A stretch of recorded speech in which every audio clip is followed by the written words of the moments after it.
ఒక పక్క మనమేమో దోమల వల్ల వచ్చే వ్యాధుల నుంచి తట్టుకోవడానికని రకరకాల మందులు వాడతాం.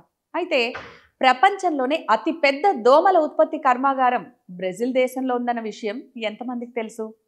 సావోపాలో ప్రావిన్స్లోని కాంపినాస్ నగరంలో సుమారు 1300 చదరపు మీటర్ల విస్తీర్ణంలో ప్రపంచ దోమల కార్యక్రమం వరల్డ్ మస్కిటో ప్రోగ్రాం కింద ఈ కర్మాగారం పనిచేస్తుంది. ఇక్కడ వారానికి 190 మిలియన్ల ఏడెస్ ఈజిప్టి రకం దోమలను ఉత్పత్తి చేస్తున్నారట. దోమలను వీళ్ళు ఎందుకు ఉత్పత్తి చేస్తున్నారు అనే అనుమానం రావచ్చు. సాధారణంగా ప్రపంచం మొత్తం దోమలను అంతం చేయడానికి మార్గాలను అన్వేషిస్తున్న తరుణంలో బ్రెజిల్ ఈ వింత చర్య తీసుకోవడానికి కారణం 2024లో ఆ దేశం ఎదుర్కొన్న చారిత్రక అతిపెద్ద డెంగీ వ్యాప్తి అని తెలుస్తోంది. ఆ సంవత్సరంలో ప్రపంచవ్యాప్త మొత్తం డెంగీ కేసులలో 80% కంటే ఎక్కువ బ్రెజిల్లోనే నమోదవడంతో ఈ ప్రమాదకర పరిస్థితిని ఎదుర్కోవడానికి శాస్త్రీయపరమైన ఒక కొత్త శక్తివంతమైన పరిష్కారం అవసరమైంది. ఇక్కడ వోల్బాచియా పద్ధతి అనే సాంకేతికతను ఉపయోగిస్తున్నారు.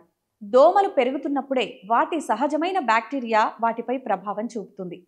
ఈ బ్యాక్టీరియా దోమకు హానికరం కానప్పటికీ దాని శరీరంలో డెంగీ వైరస్ పెరగకుండా నిరోధిస్తుంది. కాబట్టి ఈ వోల్బాచియా కలిగిన దోమలు మనుషులను కుట్టినప్పుడు అవి డెంగీని ఉత్పత్తి చేయలేవు.